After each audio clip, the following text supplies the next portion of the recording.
Bienvenue sur Exploratrice de rêves lucides. Pour commencer, si t'es pas déjà abonné à la chaîne, je t'invite à le faire parce que je te poste une vidéo par jour et surtout n'hésite pas à partager ton expérience en commentaire. Ok, donc aujourd'hui on se pose une question. Est-ce qu'on est sensible à notre environnement lorsqu'on est en train de rêver? Est-ce que lorsque tu es en train de rêver, ce qui se passe dans ton environnement de rêveur a un impact sur ton rêve? Et ça, on l'a déjà un peu évoqué lors de la vidéo des encres, donc je te mettrai le lien en description. Et on en a pas mal parlé hier en commentaire et j'ai trouvé ça intéressant de revenir sur le sujet. Pourquoi? Parce que récemment, j'ai vu une conférence et dans cette conférence, il y avait tout un tas d'études qui étaient mises sur le tapis, on va dire, et il y avait donc une étude qui était exactement qui a été faite dans les années 50 et qui répondait à cette question: est-on sensible aux stimuli extérieurs quand on est en train de rêver? Donc voilà, est-ce qu'on est sensible à son environnement quand on est en train de rêver?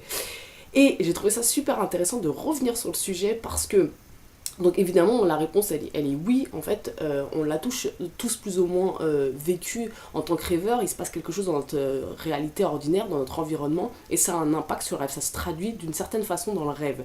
Et donc cette étude était super intéressante parce qu'ils ont pris des rêveurs, bien sûr pour faire l'étude, et en fait, sur certains, ils ont jeté des petites gouttes d'eau pour voir est-ce qu'il y avait une incorporation dans le rêve de ces rêveurs. Et à 42%, les rêveurs au lever, en fait, quand ils racontaient leurs rêves, c'était des sujets, donc du coup, voilà, qui étaient étudiés, donc il y avait tout un environnement qui était approprié pour ça, etc. Et en fait, les rêveurs à 42% disaient avoir incorporer cet élément-là. Pourquoi? Parce que ça s'était traduit en fait dans leurs rêves par une averse ou par un toit qui goûte, etc. Par des choses en fait liées soudainement à de l'eau finalement. Donc clairement à 42%, il y avait incorporation de l'élément goutte d'eau dans le rêve. Après, ils ont fait la même étude, donc, mais cette fois-ci avec une lampe qui clignote. Ils ont mis dans la pièce où les rêveurs dormaient une lampe qui clignotait. Et à 23%, il y avait incorporation dans le rêve. Alors ça se traduisait par des éclairs, une étoile filante, voilà, tout un tas de choses de ce genre-là. Ils ont fait ça aussi avec un son sourd. Et à 9%, il y avait incorporation. Un avion qui s'écrase, une explosion ici, enfin voilà, il y avait incorporation dans le rêve. Alors bien sûr, on pourrait dire ouais d'accord, mais en fait c'est peut-être un hasard, peut-être que le rêveur il aurait de toute façon rêvé d'une averse, peut-être que le rêveur il aurait de toute façon rêvé d'une explosion. Ouais, c'est possible. Mais en fait, je crois que quand même c'est important de relever ça parce qu'en fait, on le sait, la plupart dans notre propre expérience, ça nous est déjà arrivé. Et on en discutait donc en commentaire. Moi, je vais donner un exemple très parlant. Récemment, j'ai fait un rêve lucide qui était vraiment, qui était assez, comment dire, j'avais un super fort degré de lucidité. C'est un rêve qui était assez intense. Il a duré assez longtemps. Mais j'avais un putain de gros problème dans ce rêve. C'est que pendant tout le rêve, je n'arrivais pas à tourner la tête. J'avais la tête sur le côté et j'étais incapable de tourner la tête. Du coup, en fait, quand je marchais, peu importe ce que j'étais en train de faire, en plus j'avais du contrôle sur le rêve, c'est ça le pire. Et ben j'étais obligée d'adapter en fait tous mes mouvements au fait d'avoir la tête tournée. C'était super relou. Et en fait, j'ai réussi simplement à la fin, par force de volonté, à retourner ma tête. Et pourquoi pendant tout le rêve, j'arrivais pas à tourner ma tête? Tout simplement parce que je m'étais endormie avec la tête sur le ventre, avec la tête complètement sur le côté, écrasée contre l'oreiller.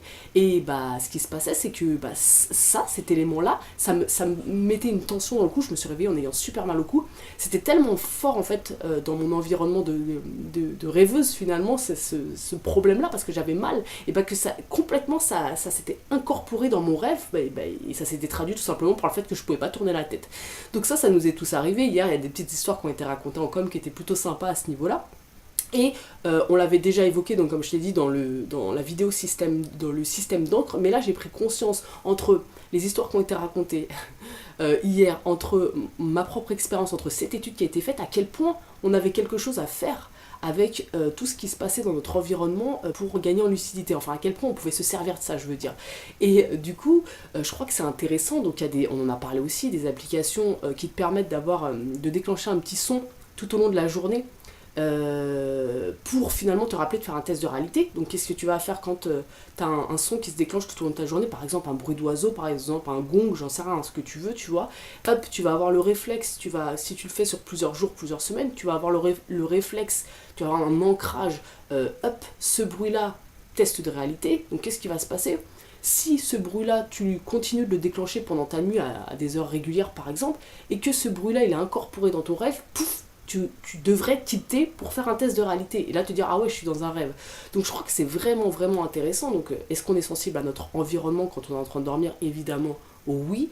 Et je crois que bien plus que ce qu'on peut imaginer, et je crois que c'est très important de se servir de ça pour induire une lucidité.